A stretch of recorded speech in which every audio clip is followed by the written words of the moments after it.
I've privately trained some Christians on how to use YouTube better and seen a lot of fruit online in their ministries as a result, but I've never done this sort of publicly before. But recently, Sean McDowell asked me to come on and talk about it so that this video would be a resource that would help other people, and particularly we're looking for Christian ministries, that people who want to have an impact in a huge variety of ways. There's so many ways you can do this stuff online. And so this is kind of a primer. This will get you started. Now, I could go on for hours and hours giving tips and thoughts and tricks for doing YouTube well in a way that would have an impact and reach a lot of people.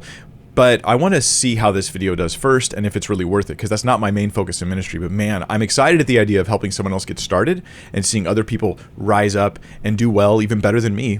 Great, that's fantastic. As long as you're producing quality Christian content, man, I want to see you doing really wonderful out there.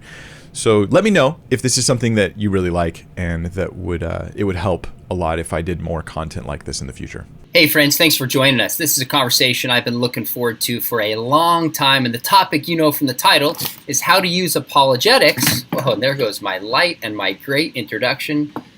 How to use apologetics for evangelism and discipleship. How to use YouTube for evangelism and discipleship.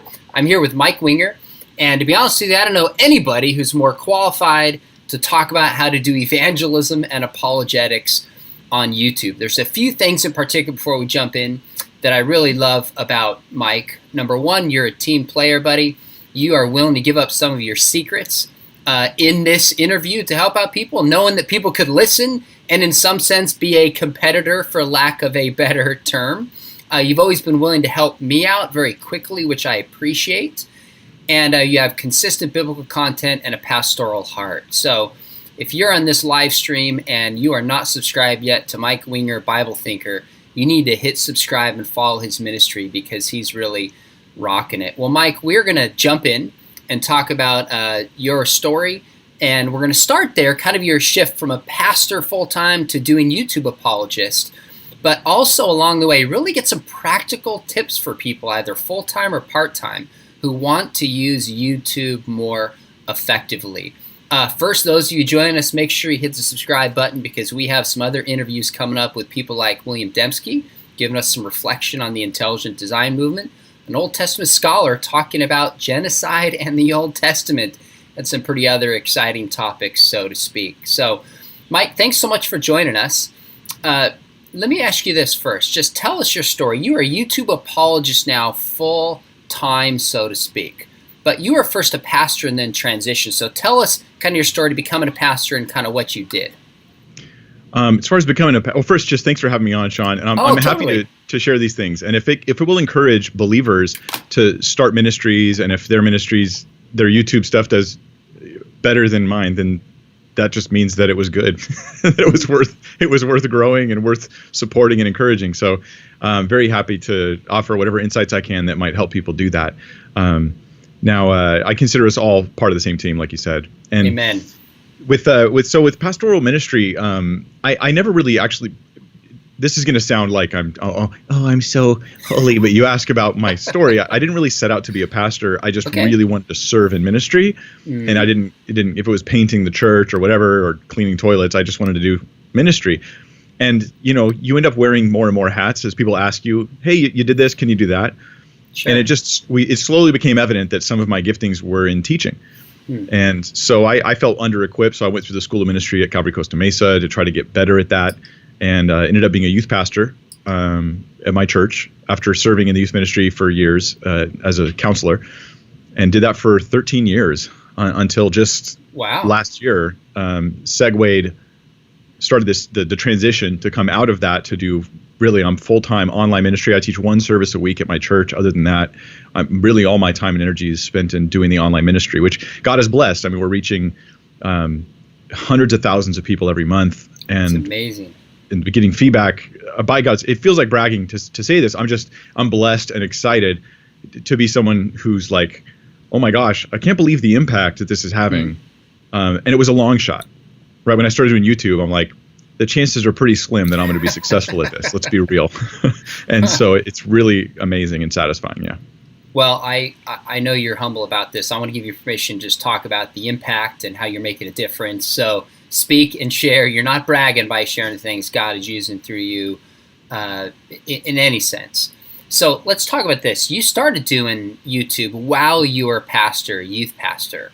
What was that first like, and why did you first start using it as a medium of outreach?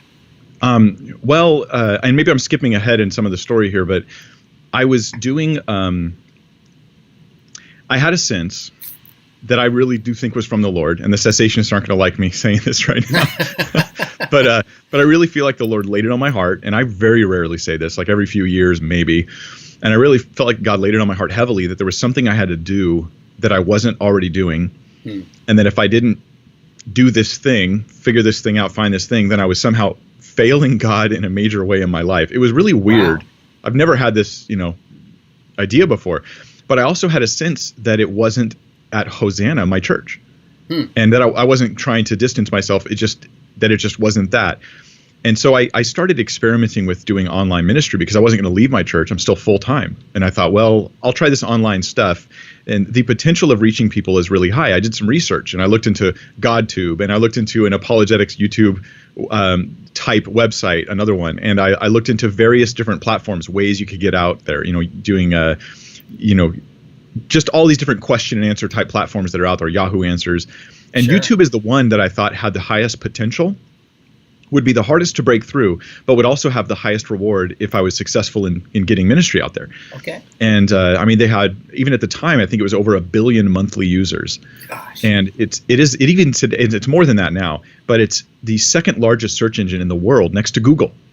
Huh. And who owns YouTube? Google does. Exactly. And Google prioritizes YouTube even when you're doing Google searches. And people are going there more and more. And I thought the same kids that are going to YouTube right now to look for tutorials on everything that all the games they play and things they want to do, they're the same ones that are going to search YouTube when they have questions about God eventually. And I thought, yeah, and of course it's dominated at the time, years ago, dominated by atheist, snarky, really low-hanging fruit atheism is what it's just cut all over the platform. When is this, by the way? What year are we talking about, roughly? This was probably like 6 years ago when I first just started. And I experimentally made a video. I think one of my first videos is like me just to see how it worked, like showing how to get a pick out of a guitar if your pick falls in your guitar. Because I'm a guitar teacher as well. It's like one of the many jobs, I do. Gotcha. Because, pastoral ministry. Of course. Doesn't pay all the bills. So yeah, I just started making these short videos, and I tried weird, random things, just experimenting, trying to kind of get my footing. And it didn't really have a lot of traction. Then I made one video on a whim. Some Jehovah's Witnesses came to my door, and I had used the same tactic, going to a certain passage of scripture, asking them 2 specific questions. And I thought it was pretty successful. So I recorded this short video about, like, what do I say when Jehovah's Witnesses come to my door? And that video, long story short, it took off. I mean, even today, it's over 1 million views. And I'm embarrassed by it, too, because I'm just dorky in the video. And it doesn't really represent a lot of the kind of content I produce now. But what actually started producing stability online on YouTube for me was when I just started producing regular content, regular weekly content. And I would take issues usually related to theology or apologetics, and I would try to go deeper than any of the resources I could easily find online. So that when somebody found this, they would be like, that's what I needed. Thank you. Like, I needed a little bit deeper. I needed more detail. I needed a better defense. And so I started producing that, and it was just very, very slow growth, years and years of doing it until now it's really taken off. And I've kind of got my footing now. I sort of know what I'm doing at this point. Well, this is a huge tip, because when I talked to you maybe 6 months ago and you said, hey, you created a great video. Good job. Now do another one, and then another one, and then another one. The key is just to keep producing. Is that really one of the keys, is just consistency over time? It is. It's a huge key, consistency over time, that you're producing. In fact, I would encourage people who are trying to do this, generally don't go for viral content. It's actually pretty unlikely that you'll get viral. And if you do, it's not super likely that you'll do it because you engineered it. It'll be more likely that it happens just on a fluke. Unless if you don't need me if you're the kind of person that knows how to go viral, right? Because you understand how to engineer all but you won't just take a stab in the dark and be like, boom, viral. Instead, what I'm going to recommend is the turtle path instead of the hare path, right? Okay. It's just slow and steady. You keep producing content, and the content really helps people. It's not something that you and your mom love. It's content that helps people, that really blesses them, ministers to them, gives them something that they need. Now, it may be entertainment related that draws them into the Christian worldview.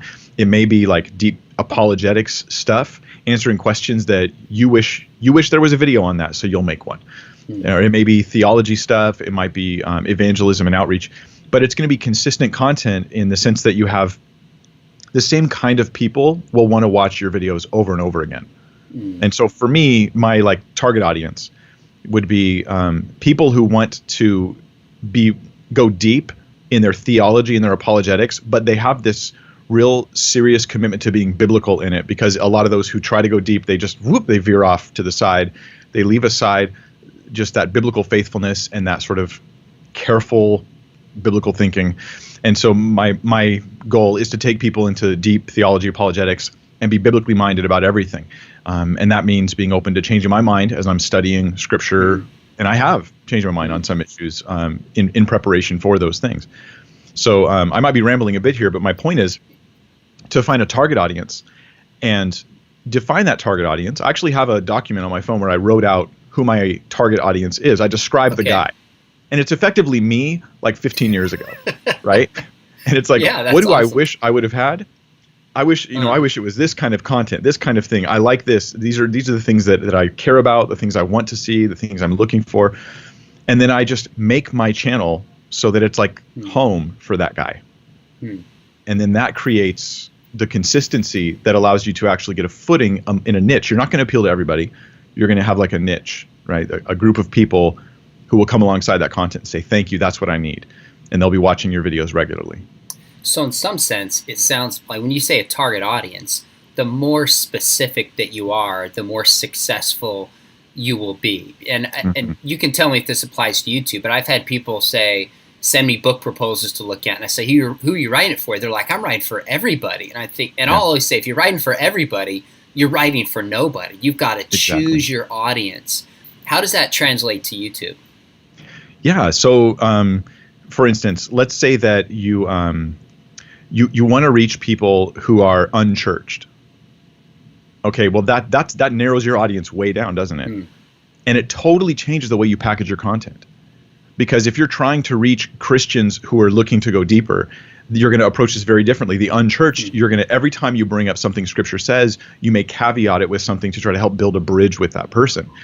Whereas to the church, you say that and it may turn them off. I mean, these are just different audiences, and so you have those people in mind. And if you try to reach everybody, then nobody says that's for me. That's for me. Instead, everybody looks at it and it just looks bland. It's not appealing to them. So yeah, I would say write out as detailed a description as you can of your sort of ideal viewer, the kind of person, how old they are, the things that they like and they don't like, the trigger points, the stuff that they see in the news and they go, that bugs me, or that is awesome. You want to know as much as you can about this person. Now, in reality, your content will appeal to a larger group. Sure. But because it's targeted to that specific audience, it's going to appeal in a huge way to a certain group of people who will become your base, and it'll be successful in that sense. So yeah, you can even start with a really small niche, and then you can expand it at a later date. So you may start and you're saying, I'm only going to do apologetic arguments for God's existence, and that's all I'm going to focus on, every little nitty-gritty detail about them. And then as you expand, you start to say, okay, now I'm going to talk about biblical apologetics, and we're going to focus on those types of things. And then you're kind of segueing your initial audience and broadening out to a larger audience. That works as well. Now, my method was a pretty broad audience, in all honesty. I mean, Christians that want to think biblically about things. That is a fairly broad audience. It's not as niche as some channels. Sure. And that's probably why my channel took a really long time to get a foothold. But then it has a larger overall reach. So the more niche your audience is, the quicker it is to get into that niche, but also the smaller your potential audience is. And then, that makes sense. So these are things to consider. Give me an example of maybe 2 or 3 other YouTube channels that come to mind, or maybe just one. Yeah, of somebody who's doing this and has like a target audience that you think they've thought through. So yes, Braxton Hunter, he's on Trinity Radio with Jonathan Pritchett's with him as well. Great guys, and they have a great channel, and their niche is atheism. They're Christians, they're Christian seminary professors who are dealing with atheism. So they're doing debate reviews between Christians and atheists, and they review the debate. They talk about arguments for God. They deal with atheist videos. They'll play a video and they'll talk about it and dialogue about it. And they do it very much with a branch out. They're really not attacking atheism. They're evangelizing atheists, and that's their direction and that's their goal. And so as time goes by, they may well open and expand that.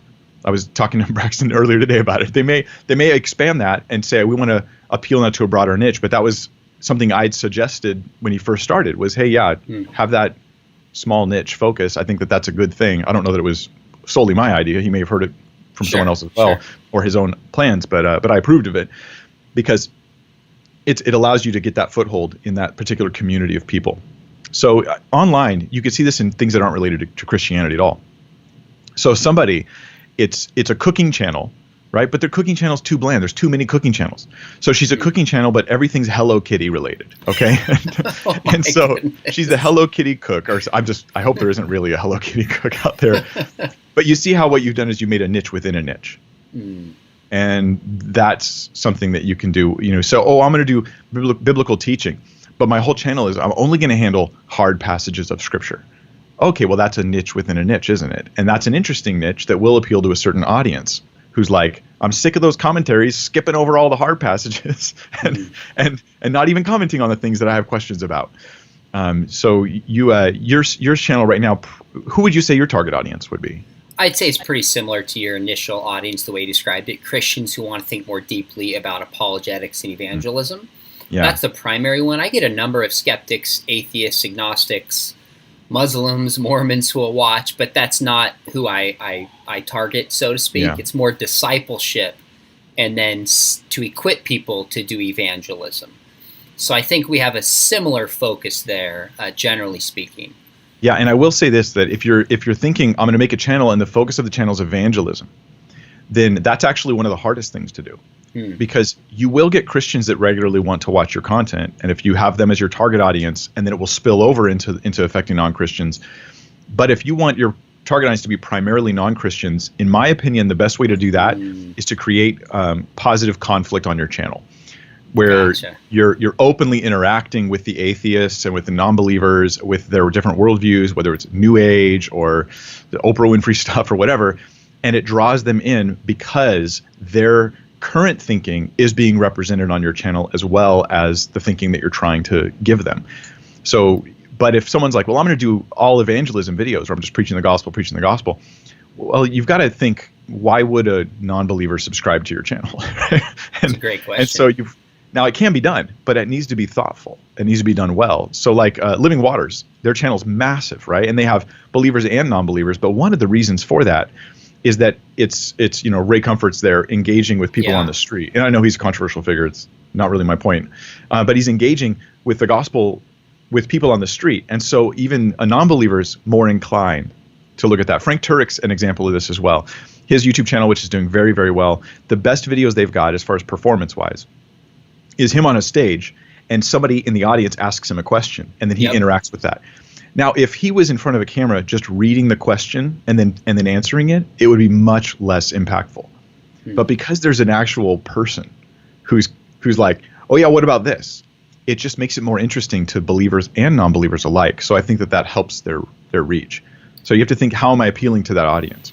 How do you balance between what gets clicks and gets views, something that's provocative and in your face and catchy, you're going through like, whoa, that sounds so sensational, versus misleading people and almost having the gospel just compromised, because that doesn't, when it's all said and done, seem to be a biblical way of drawing people to the kingdom. How do you balance that in your mind and on your channel? Okay, so here's the rule with clickbait. There's nothing wrong with titles that are like, what? I've got to find out what this is about, or I've got to see this. There's nothing wrong with that title. What's wrong isn't the title, isn't how attractive or interesting the title is. What's wrong is when the person clicks on it and 10 seconds, 30 seconds later, they're disappointed. because the thumbnail and the title create an expectation. And if your video doesn't very quickly, I mean in the first minute, even less, in the first 15 seconds, if your video doesn't start to pay off on that expectation, then it feels like clickbait. And so, I do think, though, that we sometimes see some of these videos that are getting lots of views, and here we are trying to appeal to people, and we can lean too much on the side of the carnal, provocative nature of things, and that will affect your content and your channel. Some people are able to get away with it somewhat, Sure. David Wood gets away with it all the time. Yes, he does. He's like a professional at clickbait, and in the good sense, really, because you are like, what? And you click it. But he also has a demeanor that many of us wouldn't feel comfortable doing on our own. I wouldn't feel comfortable. It's not me, and so I'm not going to do that. But I'm glad he's there, and I'm glad he's so successful with his content. So I'm grateful for that. I direct people to his channel. But yeah, so there's that balance. The big thing to watch out for on YouTube is if they don't feel like they got what they came for. Gotcha. That will seriously hurt your channel. Meaning that even though your thumbnail and title are great, your 10 seconds in the beginning of that video didn't give them the payoff, and it actually hurts you, because YouTube will very quickly recognize that even though there's a high click-through rate, is what the percentage of people who click it when they see it, it's a very short audience retention, and they will bury that video in search results very quickly. So yeah, it's got to be this perfect combination of when you put your videos up, that the thumbnail, I think of it this way, think of it as a process. First thing I see is the thumbnail. I want to get your attention with that thumbnail. Getting attention doesn't mean having scantily clad women in the thumbnail, right? Sure. It just means I'm getting the attention of not just everybody, but of the specific viewer I'm looking for.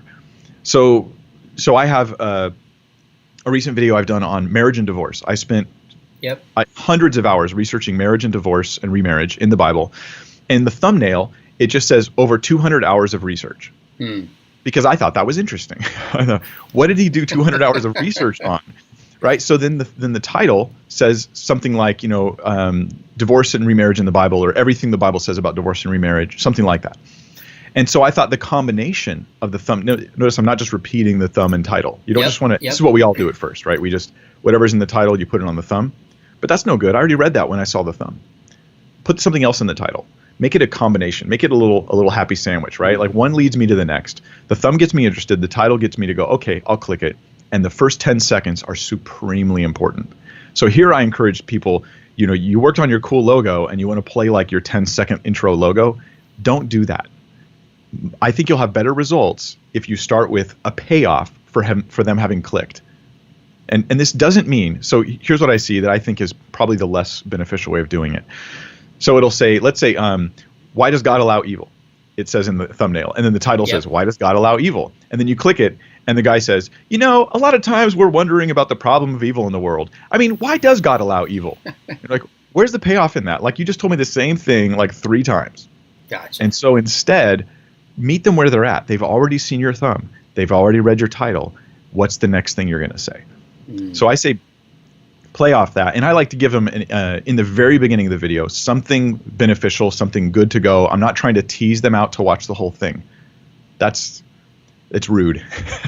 It's rude, right? I think people feel that it's rude, especially when there's a host of videos right along the sidebar that they could click on instead of yours. And so I like to start the video off with immediate payoff. Now, if you have a bumper or an intro that you want to play, how about you play it after you do your little payoff moment?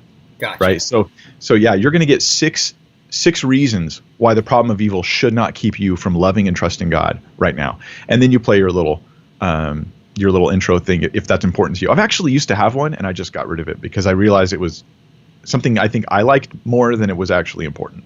Wow. So I quit using it. Yeah. So talk to me about what that payoff is, that people are hooked right away. So what is that? What are you looking to give somebody right away that convinces them to watch the whole video but still gets a quality payoff? Yeah. So for me, a lot of times I do, and maybe this is kind of generic, but I'll do like an overview in the very first few seconds. Here's what you're going to get in this video. 1, 2, 3. And I'll do it even when it's a verse by verse Bible study. I'm not doing it. See the audience at church, they're stuck in their seats. They're not going to go. Right. The audience online, is looking at a list of other interesting things to click on. And they're just, at any moment they're going to turn off. So I like to start off with immediately, here's what I'm going to give you today. And here's the leading topic, and I'm going to give you the answers to it. I just get right into the content as quickly as possible. But also, I know I appreciate that. So I actually heard, I'm sure you're familiar with Dennis Prager, right? Yeah. Dennis Prager, he was talking about his radio program and how he's actually really impatient. And he says he thinks his impatience when he's listening to other radio programs has made him a better radio host. Because when he's hearing these other programs, he very quickly is like, come on, get on with it. Or this isn't interesting, it's not important, or you've already beat that to death, move on. And so he takes that sort of impatience into his own radio hosting, and he listens to his internal sense of, okay, this is, I'm moving on, And I think that it's healthy for us to have that same kind of healthy critical attitude towards our own content, where you go, no, I know my target audience, and they're not interested in me going on about this, or they're not interested in this long drawn out thing. Like, let's just get right to the meat of what it is we're talking about. So there's a variety of ways of applying this, because maybe they're watching because they just love you. You're just such a great personality, and they don't care what you talk about. You're just fun, but most of us aren't like that. So right. So it's good if we get right to the point. Yeah, Ben Shapiro is another good example of that. Click on any one of his videos, and I'm not trying to make political points here. Click on his videos and look at how quickly you get a payoff for having clicked that thing. Yeah. He starts his podcast that way too, where he says, here's what we're going to talk about, here's what's going on, does a little commercial, and then jumps into the content. So I think that's what I mean by payoff. Separate, but on our podcast, I notice a lot of podcasts, there's bantering, people are spending time, they finally get to the content. I click away. So on ours, we just introduce the person, jump right in, and get maximum content in 25 to 30 minutes. Yeah.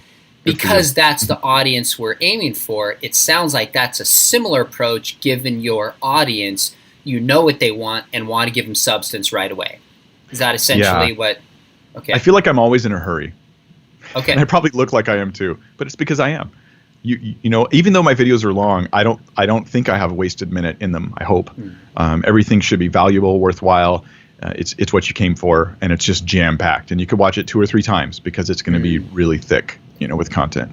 Yet you do have your cat sneaking by sometimes, which is a way of just, Dennis Prager has his dog. Yeah. So is that a way of humanizing yourself, breaking up the pace? Like because you could lock the door. Clearly there's some strategy in having your cat roll through. Well, you obviously don't have a cat. I do not have a cat. Because you can't lock the door. Because they'll just claw at that door. Cats hate closed doors. But no, actually I've found benefit in that, because I will sense, okay, boy, I've given them a lot to think about. Let me decompress them for a minute, and that's when I'm like, all right, let's go to the cat cam. And I'm actually, in my mind, I'm doing that strategically to give people a moment to just decompress, or to laugh at a joke, or something else. And I just go by my gut on that. I hope I'm making good decisions. And ironically, I guess it does humanize me more. And there's a whole group of people that always want, like, where's the cat? Like, I wouldn't be surprised if they were in the chat right now asking to see the cat, which I can't do because we're on Skype. Fair enough. I do the same thing with public speaking, by the way. And these stats are probably a little bit old before Gen Z. Every 3 to 4 minutes, little joke, funny comment, emotional relief helps people stay with you. Sounds like you're saying there's a similar kind of medium within YouTube that just keeps content going, but allows people, like a movie. It's just, if it's intense nonstop, it almost wears you out. If you have a little joke and move on, you can just emotionally stay more engaged up and down. Is that how you think about? I think, and I've sort of developed the little dumb joke routine. I just do it subconsciously now, probably from years and years and years of youth ministry, right? Because you're trying to keep their attention and yet teach them some pretty heavy stuff a lot of the time. So I make dumb little side jokes constantly. And either you cringe. Actually, here's my theory. I'm not even kidding. This is my real theory on this. Okay. Is that when people first click the videos, they often think his jokes are so dumb. But after a few months or whatever, and you're listening to my content, your sense of humor changes and you start thinking I'm funny. I'm still holding out on my kids to change that on me with my dumb jokes. But that won't happen until they start telling those jokes to their kids. That's exactly right. So you're obviously so strategic about almost everything from humor to the lighting to the camera. There's a lot. You didn't just flip this thing on. You have put time and preparation and Oh work yeah. and are constantly rethinking this and looking at analytics. What is your you're not coasting. What does it look like for you? How much time you spent doing content, how much time you spent actually online, and how much time looking at analytics, say in a given week or so? I've never measured it, but it's a lot. I mean, every day I'm looking at the analytics. I'm looking to see what videos are doing well. I'm looking at various specific things. Like say I have a video, I wait 4 or 5 days for all the data to accumulate, and then I look and I want to see click-through rate. What percentage of people are clicking on the title and thumb? Maybe I want to change the title and thumb because it's only getting like a 2% click-through, and I'd rather have it higher. 3 to 5% would be much better, right? And that click-through rate could, if you go from 2 to a 4% click-through rate, you've doubled your views. Wow. Like that. So that's just by tweaking the title and thumb. Yeah. In other cases, I want to know how that topic is performing as well. Now, I don't actually make content, I should say this, based on how well I think it will perform. Okay. I make content based on how important I think it is, and then I try to make that content perform as good as possible. So I'm like I said, I'm not even trying to go viral. I'm just like, I think this is really valuable. It needs to be done. And then I'm going to package it as the best way I can for YouTube. I'm going to package it the best way I can for online. So, all the title, thumb, intro, how quick the content goes, how it flows, trying to keep videos fairly topical, because if it's too broad of a topic, why would anybody click on it? It's just, I'm talking about things, and it's not so great. Recently, I'm going to be doing more Q&A videos, but that's partially because YouTube has changed the way they handle some of the video content. So now in your video description, you can put timestamps. And if you format them the right way, and you can look this up on YouTube, how to format your timestamps, then YouTube will actually break your video up into chapters. And you can see those chapters when you click the video you see these little breaks in the time bar, and you hover your mouse over it, and then they have titles. So you can break it into chapters with titles. Those chapters and titles are also searchable on Google. And so you'll search, and the preview of a video not even on YouTube, on Google, will show these 8 chapters of a video. So I'm doing Q&A now, and afterwards we format it correctly, and it makes my answers more findable individually, so that a random video can have a more specific reach. So we're going to be doing more of that. That's really interesting. So you are daily looking at analytics. You are daily looking at titles, rethinking all of this. Even when I was still full-time at the church, I was spending at least 25 hours a week on just YouTube stuff. Wow. I was overworked, and it was not healthy for me for a long time. I was way overworked. At least 25 a week on just YouTube stuff, usually a lot more. And that was when I was doing I was probably doing 20 plus hours a week when I was doing 1 video a week. And most of that time was research. I study a lot before each video. And then I started doing 2 a week, and that was when it was like 40 hours plus. And now I don't clock my hours, but if I work only 40 hours in a week, that's a pretty amazing week. So it is very time consuming. And I know that can be a turnoff, but it doesn't have to start at that level, right? You can just experiment, you can try things. You're doing a lot of content because Sean, you've got all this, basically you have a lot of things ready to go. A lot of the work you've done in the past that you can pull from and that you can share. Me, I want to do, every video is different. I'm not redoing the same content. Most guys who do public speaking, they have like, say, 10 sort of canned messages. 2 canned messages. Or 2. I'm just kidding. And I'm not even remotely interested in that. Like that to me I don't want that at all. I want to research a new topic, give a teaching that I think is really thorough. I'm fully invested. My mind is there. I'm familiar with all the content, and I share it, and then I start over on something else. So in other words, I've picked a path that requires a massive amount of work all the time.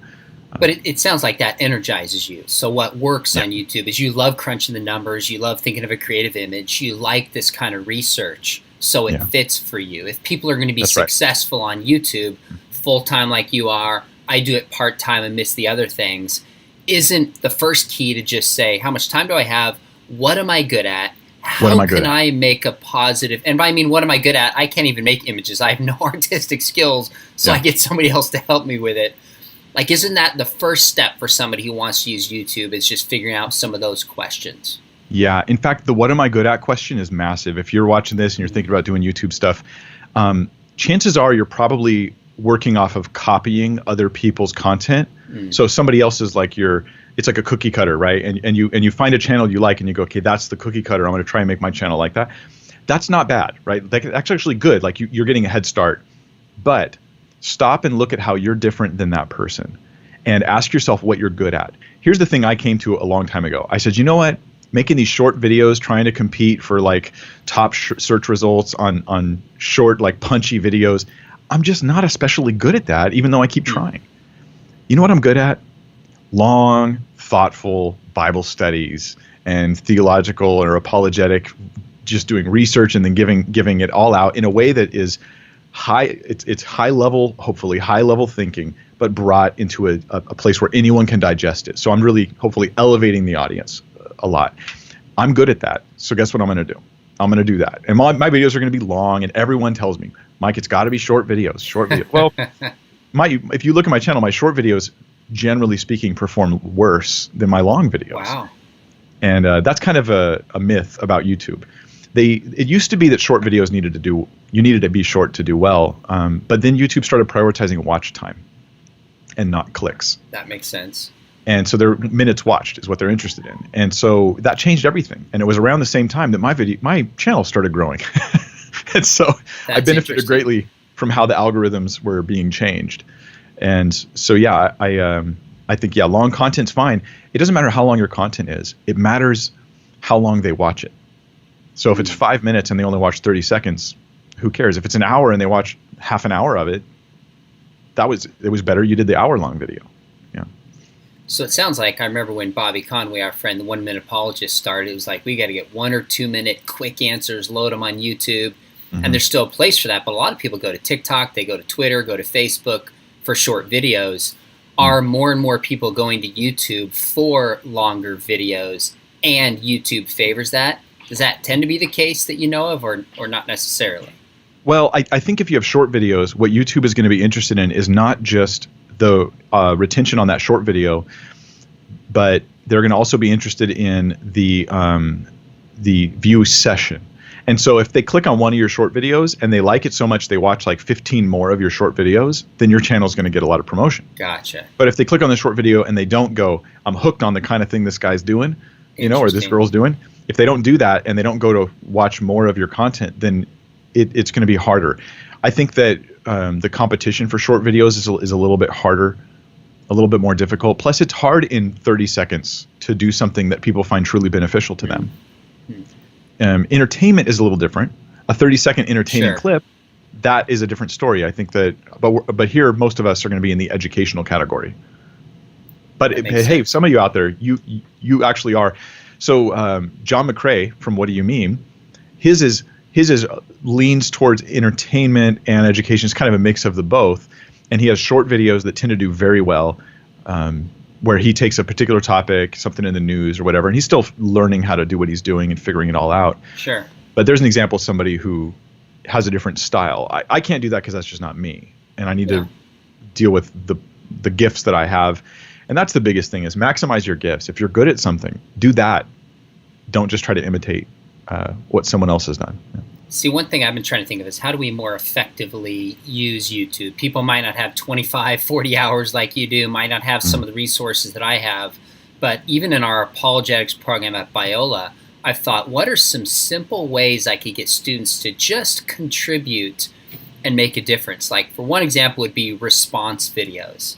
I think there's some value in people doing response videos. Yeah. Do you have any ideas of maybe practical, more simple things that wouldn't require that much time that some people who have another job and other responsibilities could do that would help in the broader world of like apologetics, evangelism, theology, etc.? So I think response videos work, but because so back in the day, years and years ago, you used to be able to tag a video effectively, and you'd say this is a video response to that video. And then it would perform better because if that video is doing good, then your video automatically gets some bleed over. YouTube actually didn't like that because there were all these YouTube channels that came up that were just response channels, and all they did was it's happening now on Facebook, where there's all these people where there's a little face in the box and they're just playing some other famous video and reacting to it, and I find that kind of annoying, to be honest. and I mean the ones on Facebook. Yes, I hear you. So what you'd want to do though with YouTube is, if you're going to do a response, you have to make sure that your response has value. That's the thing. Value is the thing. It's value, value, value. So like if you're going to respond to the content that's there, so an example, John McCrae, he did a response video that was really successful, and it was to the Gungers, where the Gungers did this whole thing about how they were like mega church pastors. Now one's an atheist, and the other one's, I don't know what she is. She's kind of not Christian, whatever she is. And he did a response video to this, and it was very thoughtful and insightful. And he like really had a knowledge, like he got what was going on here, and he helped you understand it too. And that thing took off. To the rest of us, we might go, see response videos, but it wasn't that. It was that he understood it, and he gave you the tools to understand it too. So if you're going to do response videos, it's got to be valuable. It's got to be like, that was what I needed. Thanks, man. I don't need to think about that problem anymore. I've got the answer. So if you can do that, that's great. Other things that might work for people who are short on time is, I have one guy I know who's an apologist who I'm encouraging to do this, is he's so good at one-on-one conversations that I think he just needs to get skeptics and invite them on for an interview. He's so good at it. It will only take an hour of his time. He just do it live, right? It doesn't take a lot of time. He just gets people maybe out of his comment section if he wants. And he says, let's talk about your objections to Christianity. And then just talk to them. He's so good at those conversations. That's a gift. And like most of us who have gifts, he doesn't realize how good he is at it. So I'm trying to tell him. So if you're good at those conversations, that's a great thing to do online. If you're good at not only having a conversation, but making it so the viewer goes, wow, that was beneficial for me. Also, you could do it on the street, where you take your camera gear, you get like a GoPro, attach it to your chest, and you got a microphone, or you have someone else holding a camera for you. And you go out and you interview people, and you could just take the best clips of those witnessing or evangelism or apologetics encounters and just put those clips, those best clips online. That kind of thing performs well if you're good at it. It's got to be something you're skilled at.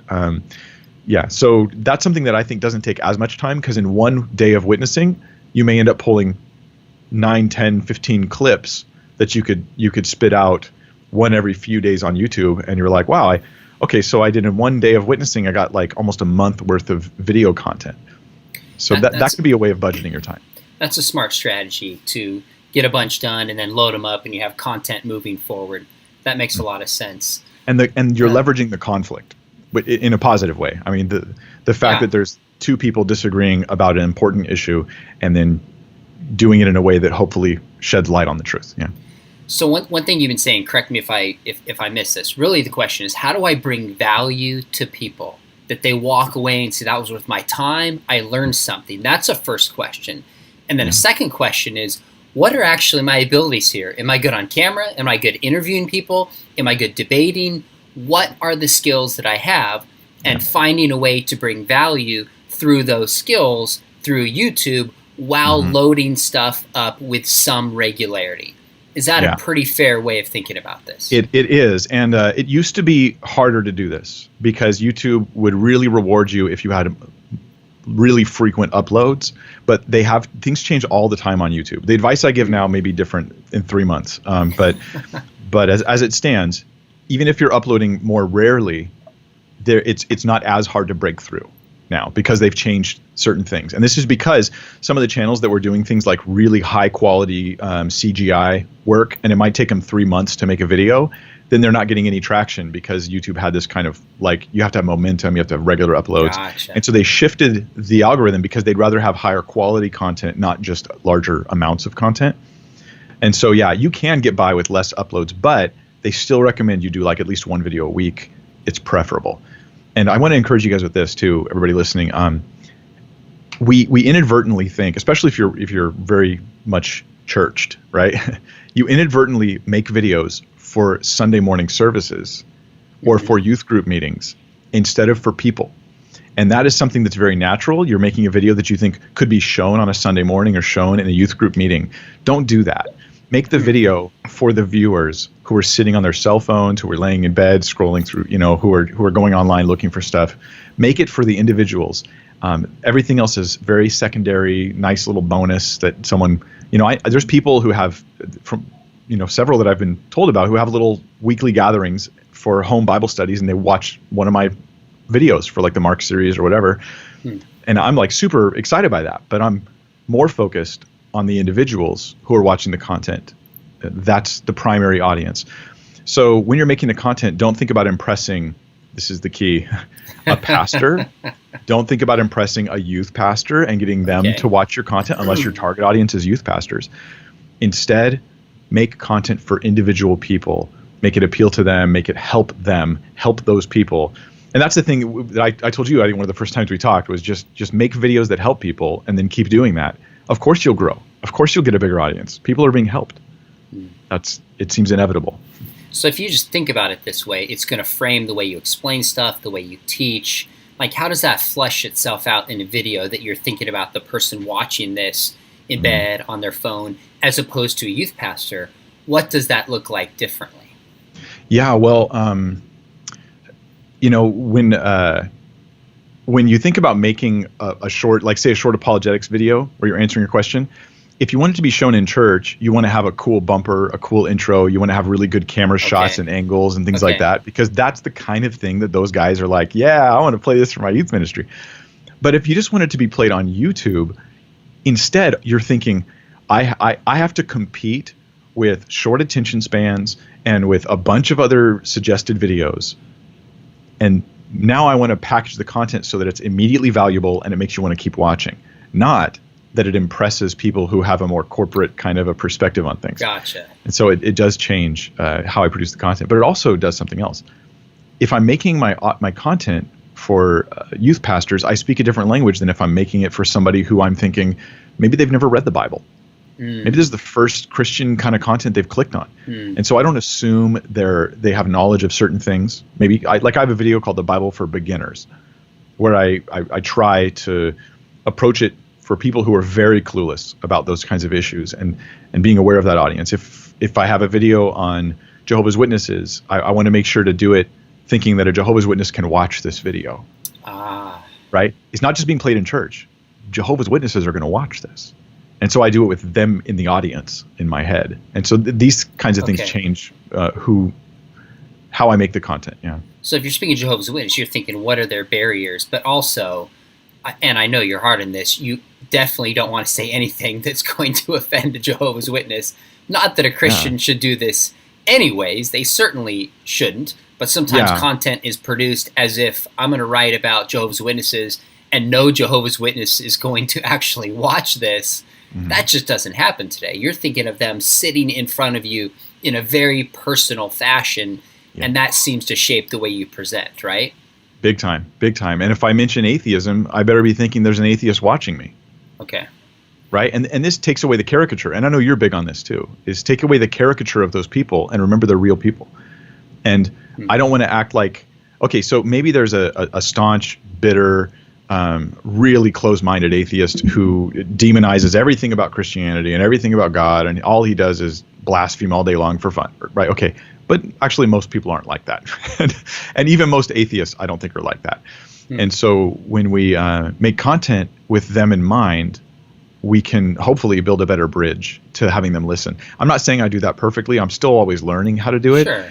And that's one of the things that changes you online is you're looking at your comment section and you're interacting with the people and you're like, wow, this person watched the video. Was I thinking about them when I made that video? Wow. Well, that's who watched it, you know? Wow. And so I did have a comment from a Jehovah's Witness person not too long ago. And she wrote to me, or maybe it was a letter she wrote, and she said that she had always tried to watch these videos from non-Jehovah's Witnesses, but she could never get past the first 5 minutes because they were so insulting. At least that was her perception. And she said mine was the first video she was ever able to watch, my video on Jehovah's Witnesses, beliefs, practices, and errors is what it's called. It was the first one she was able to watch, and she watched it, and it was part of that whole process of leading her out of the cult and to Jesus Christ. So I'm like, boy, I'm so glad I did it with that in mind. Now, if I had done it 5 years prior, I probably would have been much less sensitive and much less thoughtful. But seeing my content out there, seeing the people commenting, it's always refining my awareness of my audience, and that's a good thing. That's awesome. By the way, that video still pops up on my channel sometimes. I'm like, oh, there's Mike, like 6 years ago, holding up a Bible, looking a little goofy. He's coming a long way since Oh, that then. one, yeah. This one got like 2 million hits or something. So that was like 6-7 years ago something. And then there was another one 4 years ago, and that one actually has more views, and it's an hour-long video, and I just systematically teach through Jehovah's Witnesses, the beliefs, practices, and errors. So I first start with just an analysis of what they believe, what the practices are, and then I talk about problems with it, and that video is the one that actually is now my highest performing video, and I'm so stoked. I'm like an hour-long lecture. That's great. It's a 1.1 million views. Hey, give me a sense of the kind of religious landscape from your experience on YouTube. Are there a lot of Christian apologists? Are there more Muslims? Is it growing? Is it changing? And I ask because another YouTube friend of mine, maybe 4 or 5 years ago, he said it was just dominated by atheists, and more Christians are coming on and engaged in the conversation that were not in the past. Do you see that kind of change taking place? Oh, totally. There's so many more Christians that are on there getting content out there and having an impact and having actual traction. And of course, you have a variety of approval of the things that you see, but there's more and more that are out there that are doing very well. And I mean, just the fact that my channel, I've got like 146,000 subscribers, that just blows my mind. I'm one guy. It's literally just me, right? Like just hired an assistant who's helping with all the emails that are coming in, and the messages, and dealing with some of those things. But this is, I can't believe a ministry this small is having to reach this big. But that potential is there. It just took 7 years to get there. But yeah. So yeah. However, I'll also say this: the prevalence of false Christianity is also growing on YouTube. Interesting. The religious niche on YouTube is growing massively and very quickly. And so we need more and more good people who will talk about essentials and non-essentials as well, because everybody is looking for their audience and they're finding it. And so, yeah, the prevalence of atheism is shrinking online, I think, although it's still very, sure. I mean, compared to what it was, I should say the ratio of atheism compared to other things is less. There are still some that are growing very much, but a lot of the guys that were big are kind of getting outdated, like Richard Dawkins and, just some of the the four horsemen of the apocalypse, they call them. The new atheists, so to speak. Yeah. Now there's other channels that are out there, and they're also growing very quickly, some of them. So the need is there for both, but the religious niche has grown quite a bit. But the variety that's there includes solid Christianity, compromised Christianity, and false Christianity. It's all there. How do you fund your ministry if it's just you and an assistant? I mean, you can't have enough ads on there. What does that look like? So it was about, I don't know if it was 2 years ago. I'm fuzzy on the timeline of it, but that was when my pastor came to me and he said, I had 10,000 subscribers initially. Mm-hmm. This was actually longer than 2 years ago. I had 10,000 subs, and he says, I think that YouTube and this online ministry is going to be your future ministry. Wow. And even though for years I was on deck as when he retired, I was going to be the next senior pastor. That was the plan. And he says, I think that plan needs to change. And that this is, in his words, he goes, I think this is bigger than Hosanna and you should focus on this. And I was not a happy camper. Wow. Why? Because I was like nervous about it. I was uncertain. I've never seen anybody do what I'm doing before and be successful as a full-time thing. Everyone says YouTube's great for putting your content out, but you're not going to receive support from that platform. That's what everybody had told me. And then I start getting all these messages that I'm going to have to go out and start meeting with all my loved ones and asking them to support my ministry. And I'm like, oh Lord, I don't want to be that guy. So I remember asking somebody who was part of a well-known ministry, what do you think about the chances are, I said, of me just saying, hey, I need support, and then just seeing what happens, and that being enough to support me. And she was like, that would be really nice, but that's just not how it works. Wow. And they were recommending I needed products. I needed to like make products that aren't available online that you have to buy. Yep. And I thought, I don't want to be in any of that stuff. I want all my content to be totally free. I don't want to charge for anything I don't have to.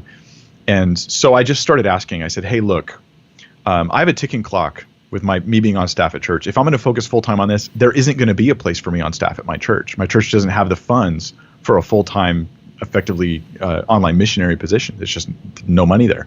And I'm not going to be youth pastor because I'm going to do it full time, which means they got to hire someone else to replace me.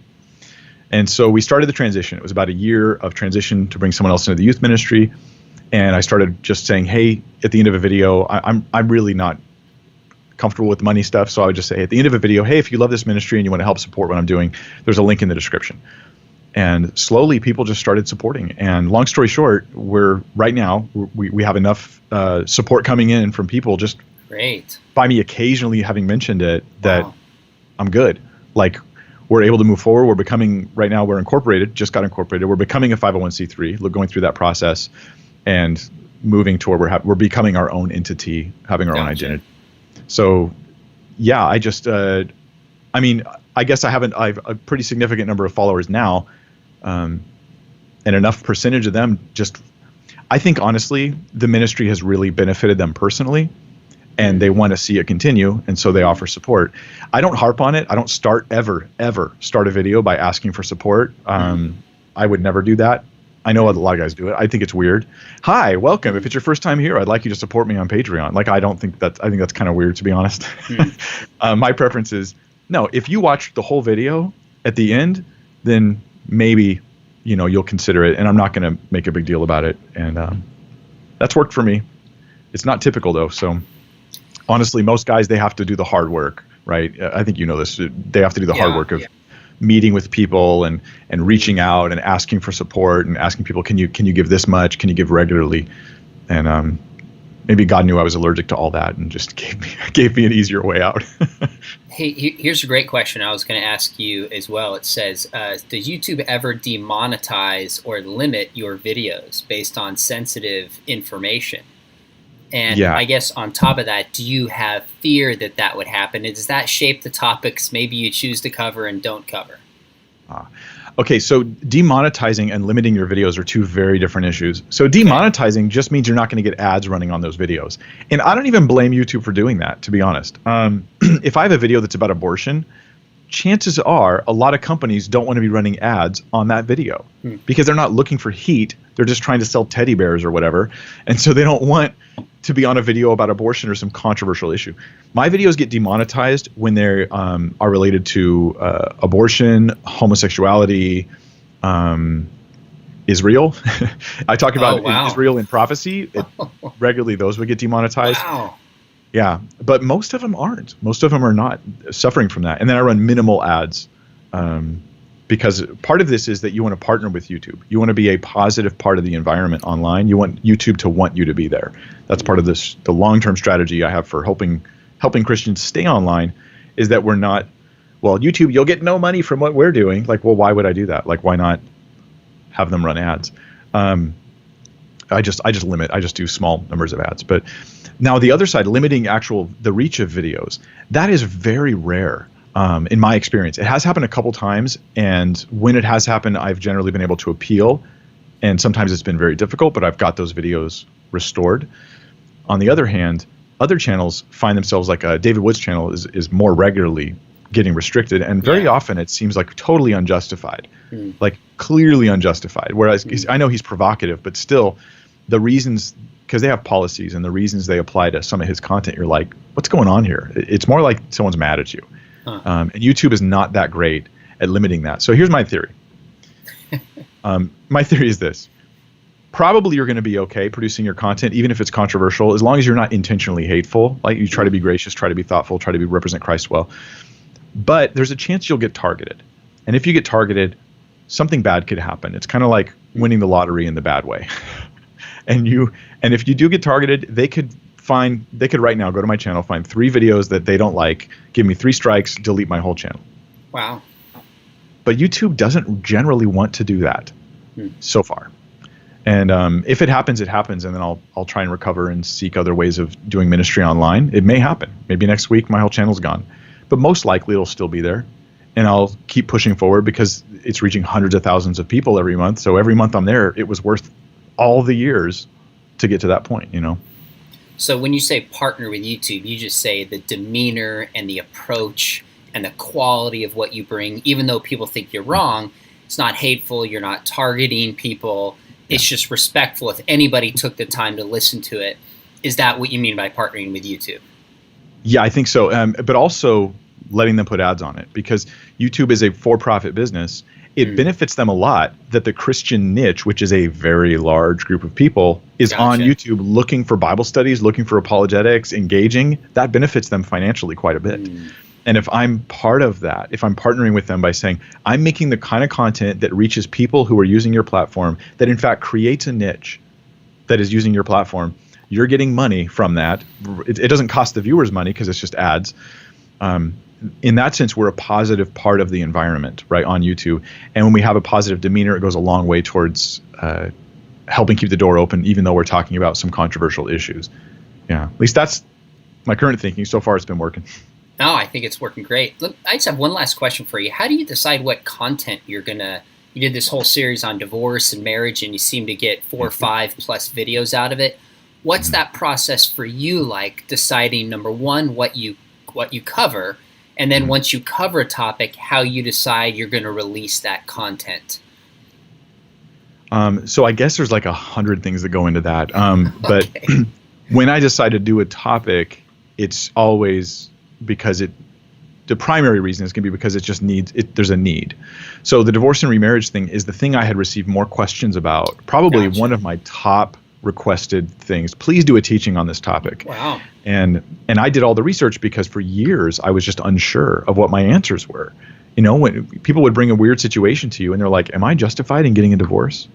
Or my husband left me 5 years ago. He's remarried to someone else. Am I allowed to get remarried now? And I'm like, I don't know. I'm so sorry. I'm a lousy pastor in this area. I don't know the right answers. So I did all the homework to try to be able to say, can I answer these questions? And I did a crazy 3-hour-long teaching on the topic. Wow. because it was long story short, that was what I decided was the best way to get people what they needed. I realized that as soon as people answer these questions, they realize how complicated it is and how many debates there are. So I did this massive teaching. Of course, there's timestamps so people can click to exactly the section they need. Yeah. We have that. So I usually do it based on need, but also based on ability. Maybe there's a need, but I don't know. Like people are like, Mike, do some Islam videos. And I'm like, well, I don't really know that much about Islam. So, and I haven't prioritized studying it. And there's other great channels like David Wood's channel, Acts 17 Apologetics, where they're dealing with those things in tons of detail. And so I'm going, but I don't know a single teaching online that I think is the great teaching on marriage and divorce. So I'll do that one. Gotcha. I know there's lots of apologetics videos, and maybe they cover lots of prophecies about Jesus, but do they go into a lot of detail and answer the objections coming from modern day Jews on those passages? Okay, not really so much, so I'll do that video. So yeah, I tend to do just based on need and ability, and when the needs that I perceive match my abilities, then I make that video. And then you go for it. One more question, if you can humor me. What are there any ways that people that would say, you know what, I'm not an apologist. I'm not great on camera. I don't know how to use the tech or whatever. They don't want to start a channel.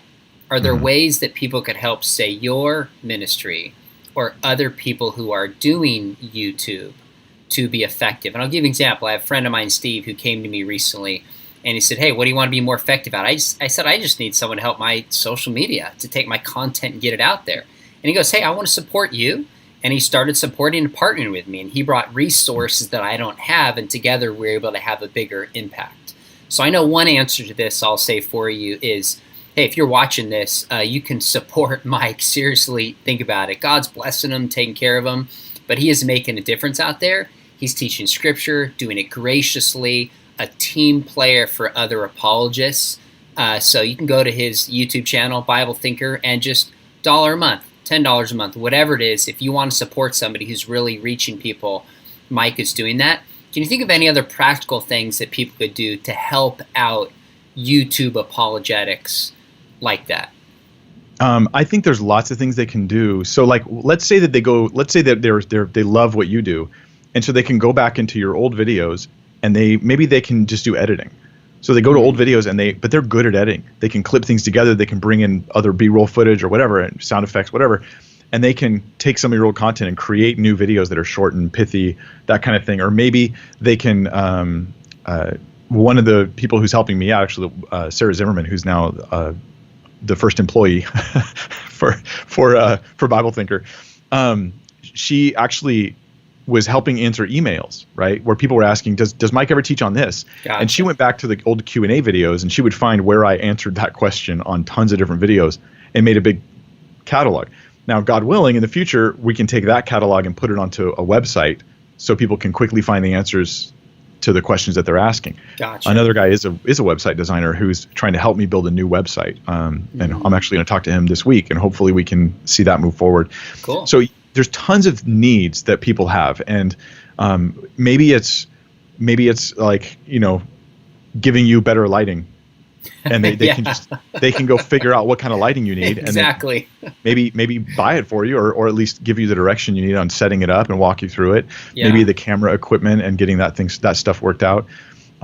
There's all kinds of needs that are there, and if you're willing to simply say, it's not about me. I don't need credit. I don't need attention. I just want to see this ministry have a bigger impact. Then that's a pretty big deal. I have a volunteer who would take my videos, and it hasn't happened recently, but take my videos from YouTube and would convert them into Facebook videos so that they could be standalone Facebook videos. And every platform would rather you make native content than share links. Sure. So then that would reach a whole new audience with that stuff. I have another volunteer who takes the content that's online and he turns it into the podcast and uploads it to the podcast. So he just pulls the audio out.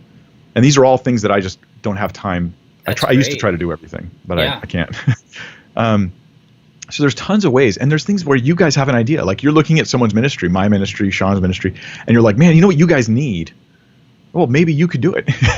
Maybe you could do the thing that we need. You see a flaw or a problem, maybe you could help increase the quality of the content that's coming out, or the usability of the content, or the number of platforms that content can go on. I would love for someone to go through all my old videos. I've never asked for this, and just pull out great pithy statements that I could then put into a big document and slowly toss them all up on Twitter or whatever social media, because that could also increase the reach of the ministry. Yep. And I don't have the time to do that. And I don't always know what I say that just really grabs people. Sure, but maybe somebody else does, So those are just some ideas. Bottom line, anybody who's watching this and has a certain skill, whatever it is, contact David Wood, contact Caption Christianity, Mike, myself, and say, hey, I'd love to help here.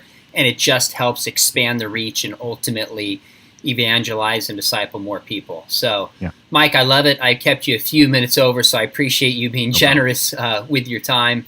Great practical content. Again, I really appreciate that your heart is to be a team player, to stick to Scripture, and bring people substance. I just hope and pray God blesses your channel even tenfold, because it's really just building the kingdom. So thanks for doing that.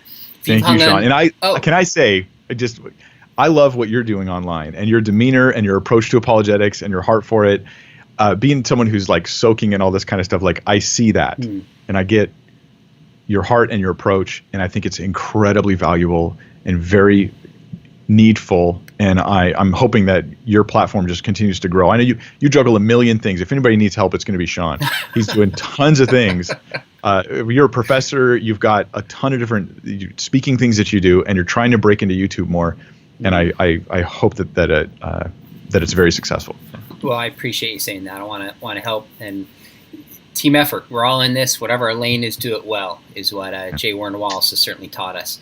Well, last thing, I do want to give a quick commercial. Biola Apologetics actually sponsors and helps me put this channel together. So if you have watched this, enjoyed this, ever thought about learning to do apologetics well, thought about getting a master's degree, we have a distance program. Would love to have you join us at Biola. There's information below.